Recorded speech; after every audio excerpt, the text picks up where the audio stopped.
Those nights, okay, I'll be fine. There we go.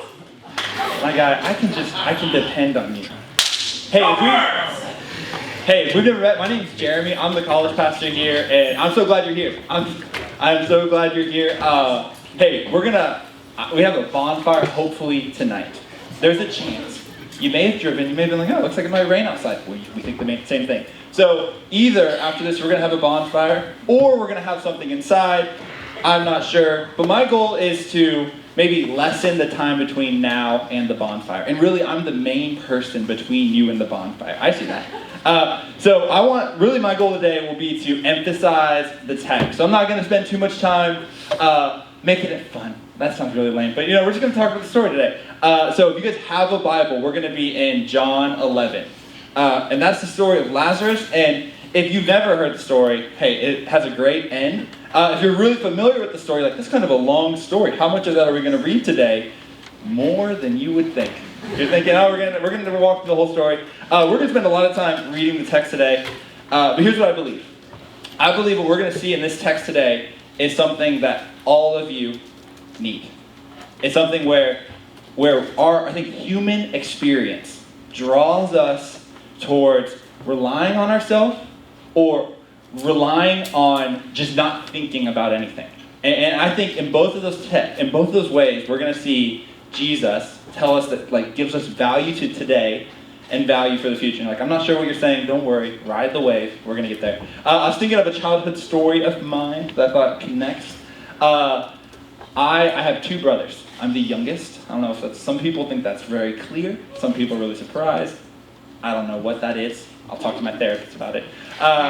But I'm the youngest. So I have a brother who's 18 months older than me, and I have a brother that's 10 years older than me.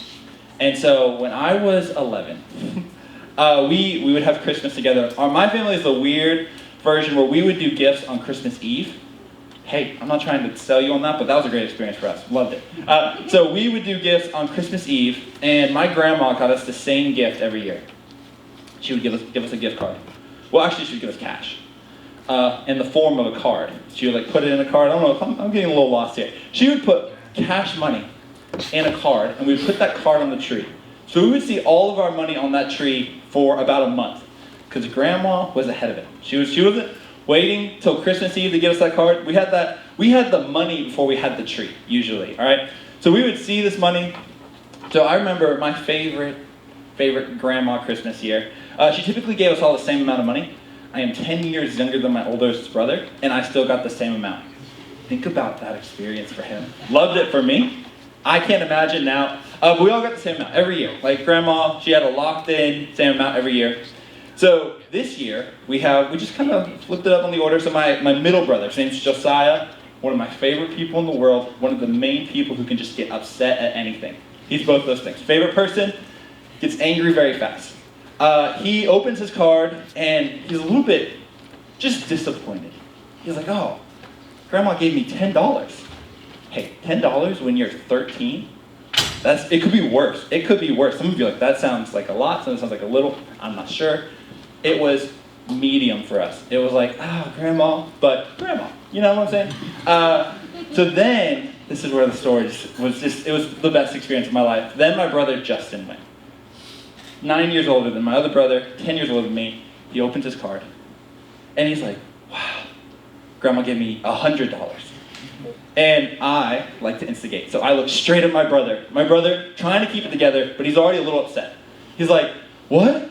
I got $10 and my brother got $100, and my parents, they don't know what to do. I'm watching them try to figure this out, and they're like, well, he's in college. They're just working through it. They're saying whatever they have to say, their parents. Then it's my turn. And let me just tell you the story. It cared for me. It was a great experience. I opened my card, and I'm like, oh man, my oldest brother has $100. My middle brother has $10. I'm about to give $1. and so I opened the card, sitting right there. $100. $100. I was so excited. I was stoked. I was like, I can't believe Grandma gave me $100. I was 11, so I was very excited. I ran around the house.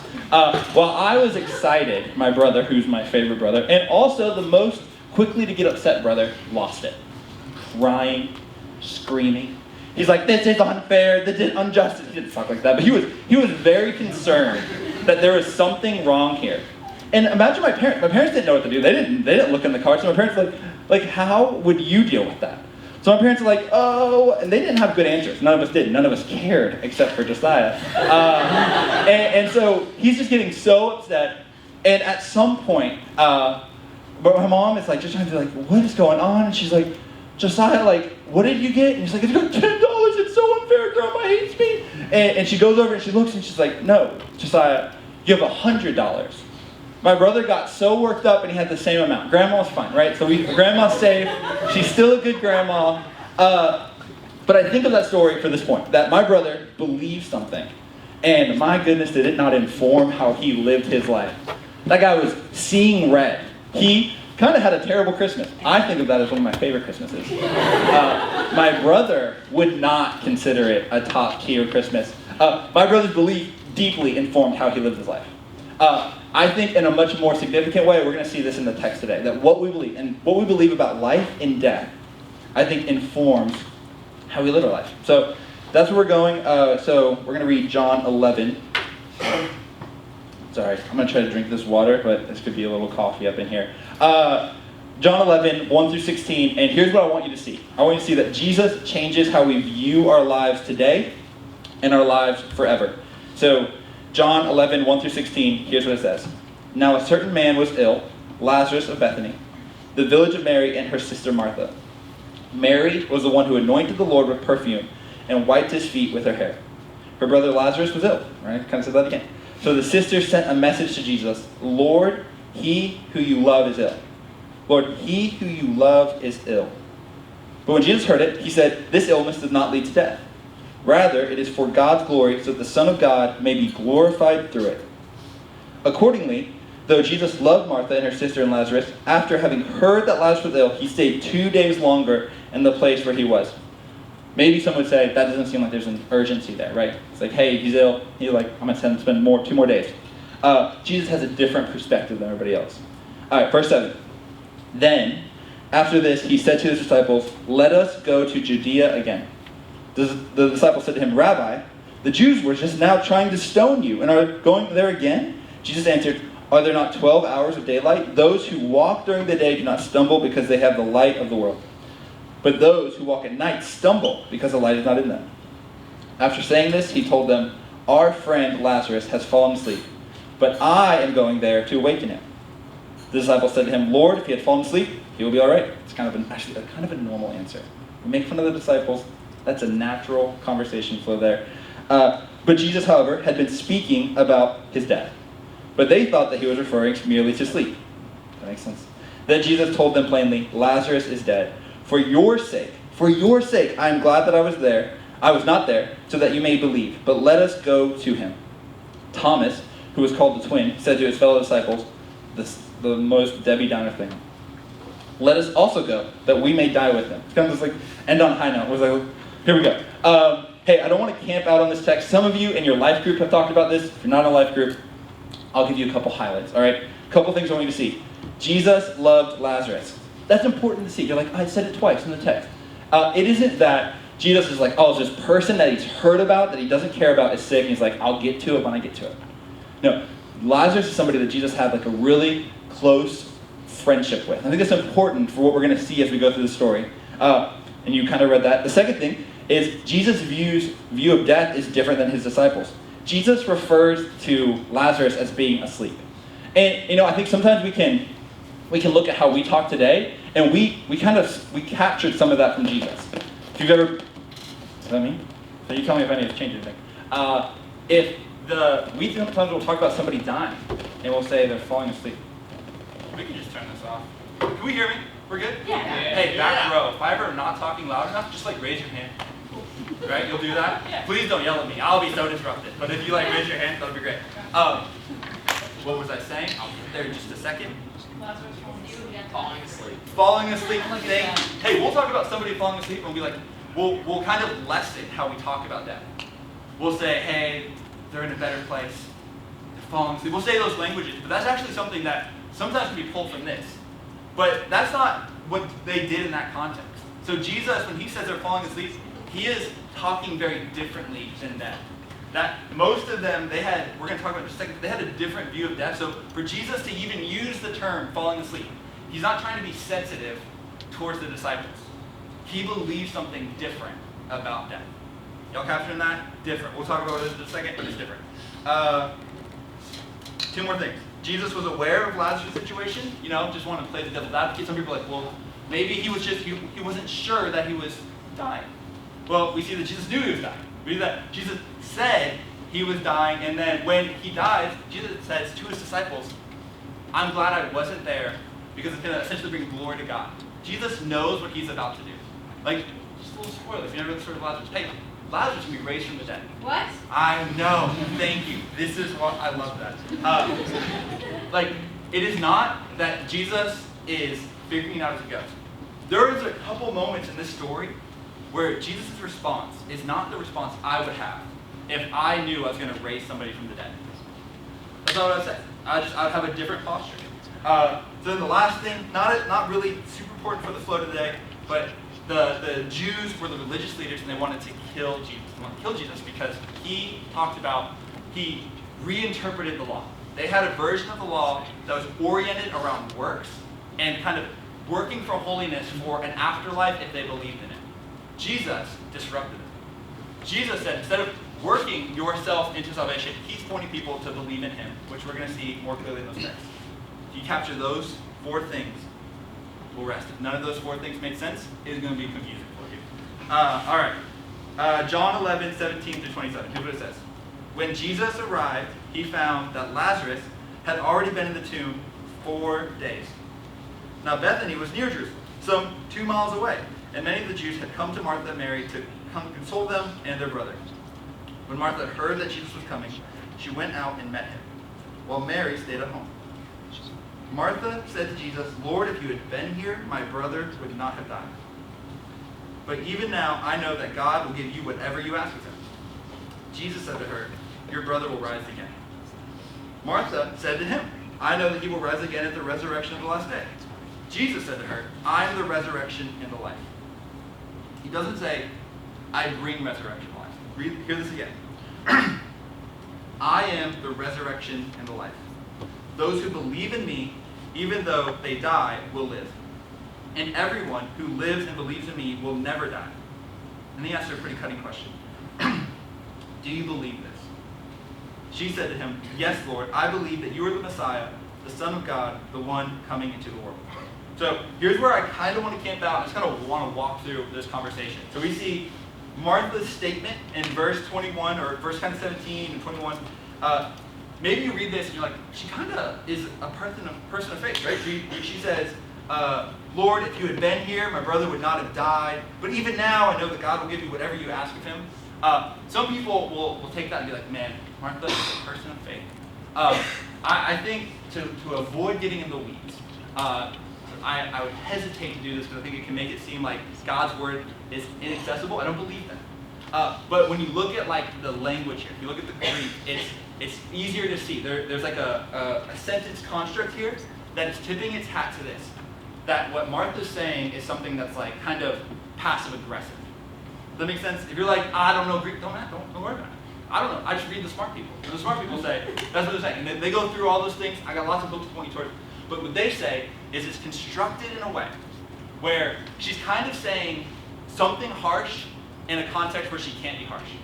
She's talking to, in this context, she would be talking to a man, and in that context, there's not an equality there. It doesn't mean that Jesus' response would be poor, but that is what she is viewing there. So there's a social disconnect there. Jesus would be a rabbi, Jesus would be a teacher. So for her, socially, it would probably not be accepted for her to say, Jesus, you should have been here. But what she is saying is, Jesus, you should have been here. But you weren't. Do you want to know like what is the summary here? And she is saying, the guy, your friend, who you've known and you've loved, you got word and time, and you dragged your feet to get here. You should have been here. She's criticizing Jesus there. So we see Jesus' response. Jesus says, your brother will rise. Kind of avoids the passive aggressiveness there.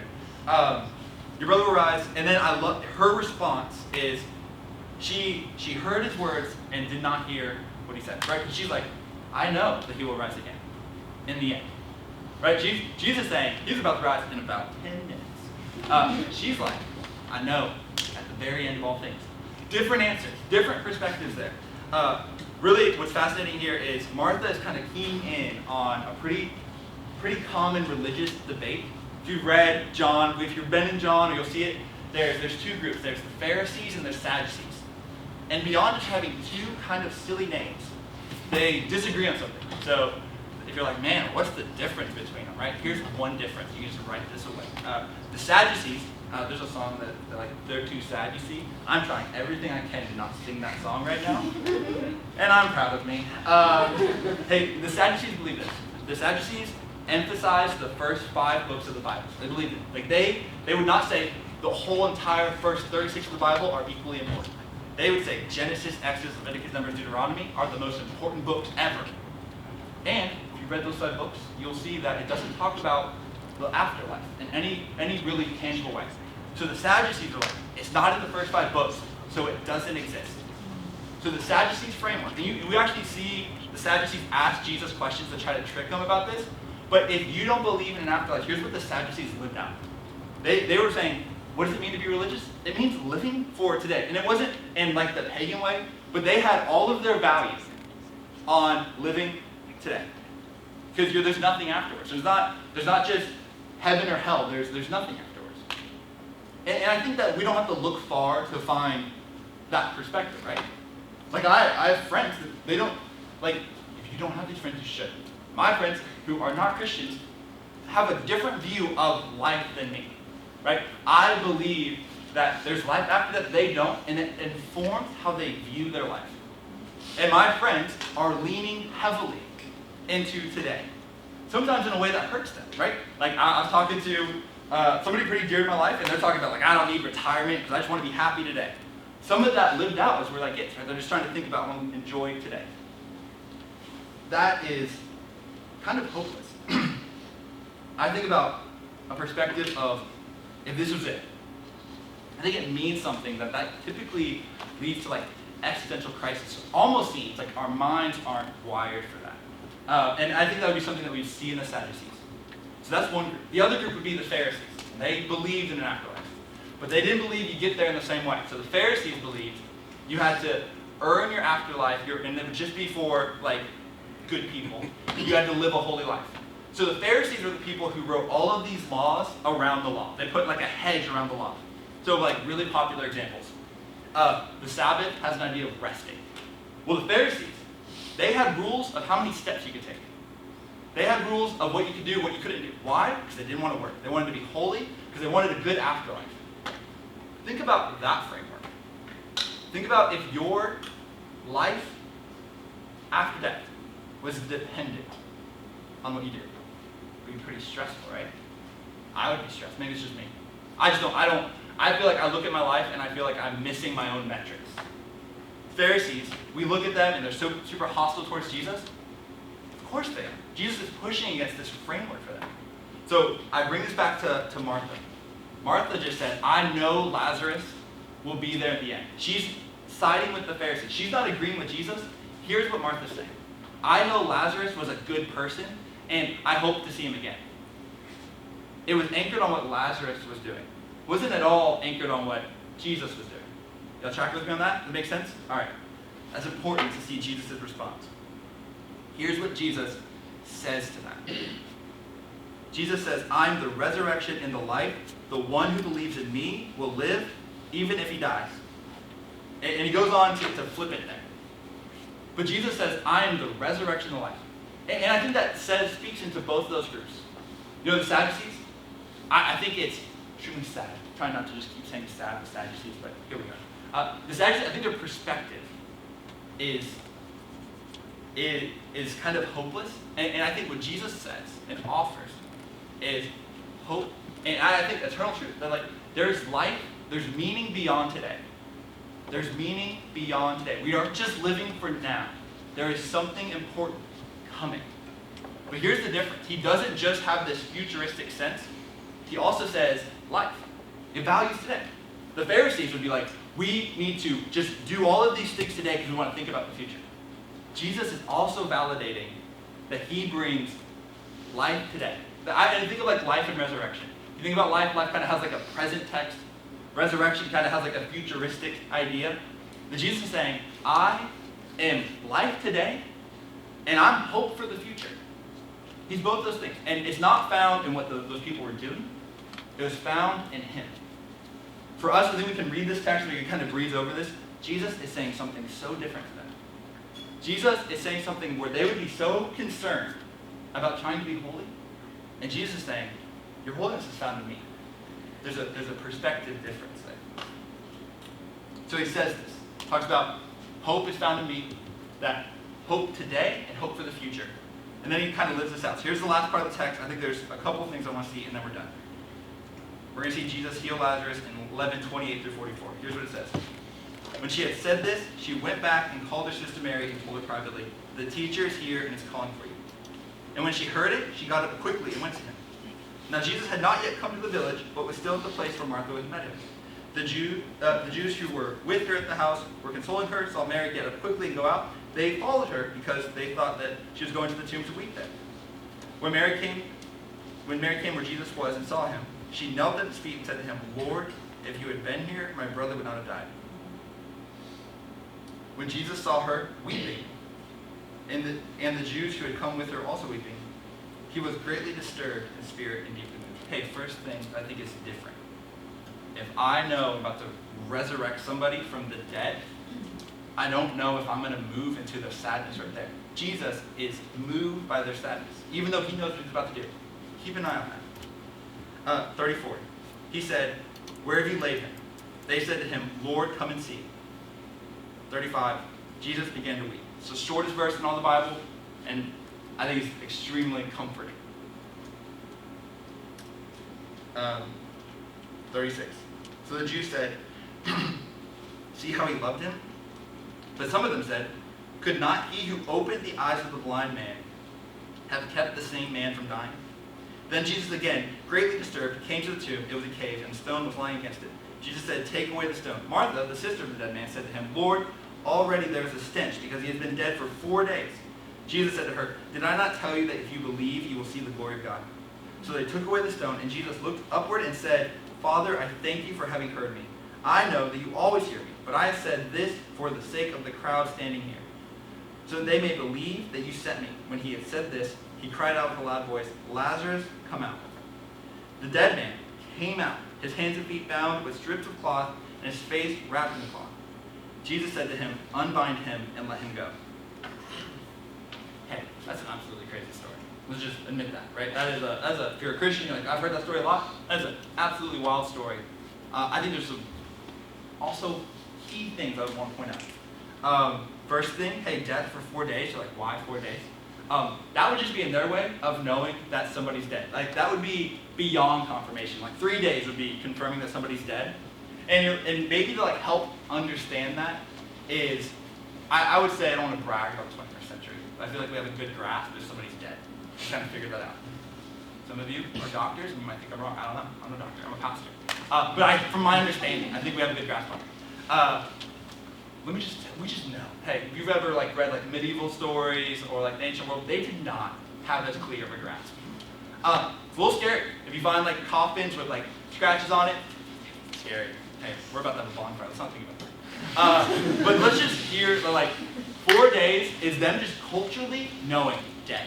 They had experienced, nobody stays still for 4 days and then comes back. That's what they figured out. Important. But here's what I think is just so wild to me, is that Jesus weeps. If I am about to be there and I'm about to heal somebody who's dead, I see so many people crying, like, what are you doing? No, focus. Look at what's about to happen. I would not at all empathize with what they have going on. I'm like, you're a fool. Hey, focus on what I'm saying. And that's not what he does. Jesus is feeling and empathetic to what the pain that's going on around him. I think there's two things that we see about God in this story that is so comforting for you. Is that God is powerful. Hey, he healed Lazarus. I think sometimes we can look at our life and we can think, can God do something here? No, sometimes we're in those circumstances where we're like Mary and Martha, and we're like, God, I wish you would act differently. I wish you would do this or that because that would make more sense to me. But Mary and Martha, in the end, should be very glad that they didn't get what they wanted. Because the best example, the best thing that could happen, happened. Okay, don't miss it. I think the truth is, that stands for us today. We start to think, God, I wish you would have done this, would have done that. Instead, it doesn't mean we have to explain it. I don't think Martha and Mary have to be like, oh, well, we know you're going to resurrect him right now. I don't think that's the posture. But I do think there's one for us today, that knowing that God has a history of being faithful. So when we're stressed, we're in those moments where like, this is all falling apart, I think that should draw us to trust. But if God is just powerful, I don't think that's great news. I think what we see when Jesus is weeping makes that great news. Jesus is personal. He is not transcendent, emotionally distant, and just like has no idea what's going on in your life. What I think we see in this text is God's posture towards you. That what you're going through that is difficult. Like what you're feeling that is difficult. Like hear this, I'm validating, I think some of our experiences, and like that might be something that we need to hear. I don't want to get too emotional here, but hear this. Those people are having emotions. And Jesus is empathizing with what they're feeling. He is not saying, silly, like, hey, trust me, I'm all powerful.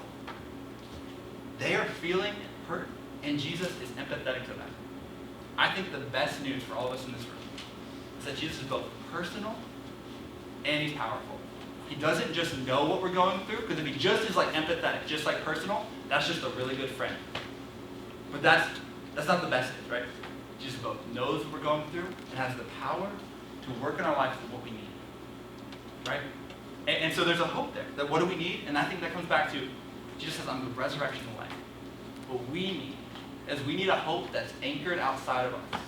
So here's my question to you is, where are you finding, what's carrying you through life? I think we can look around and see a lot of people that are finding it in, I'm just working for today. I'm just focusing on my school, and I don't think about anything else. So I'm just stressed about this, and then I'll deal with whatever afterwards after that. Maybe you're like, you know what? I'm in college. I want to have the best time now. Maybe you're like, I'm in a relationship now. This is me. This is my whole identity. Maybe some of you are like, you're playing that Christian game. You know what? You're so Christian. You know what I'm saying? But you're not doing it for any good motivation. You're doing it because you're deeply aware of how flawed you are, and you just don't want others to know. I think if you're in any of those groups, I think what Jesus is saying speaks to you. Hear this. He is offering something comforting, that he is the resurrection of life. What is he calling us to do? He's calling us to put our hope, our trust in him, not in what we do. And that is so different than I think how many of us live our life. It can maybe be easy. If you're in that Christian context, you hear this, like I've heard this 1,000 times. Hear me. Look at your life. Are you putting your hope in what you're doing, or are you putting your hope in Jesus? Because Jesus is saying, you want to live life today, you want to live life in an eternal way that's meaningful in what you're made for. It's not found in the things that you're trying to find it in. It's found in him and him alone. So hey, this is where I wrap up. Audit your life. There are many times in my life where I need to check myself, and I look in the mirror and I'm like, I'm relying on the person I'm looking at. And this text speaks to me, and I hope this text speaks to you, because I think many of you need to hear this. I know that I need to hear this. But don't just hear the text. Let's respond.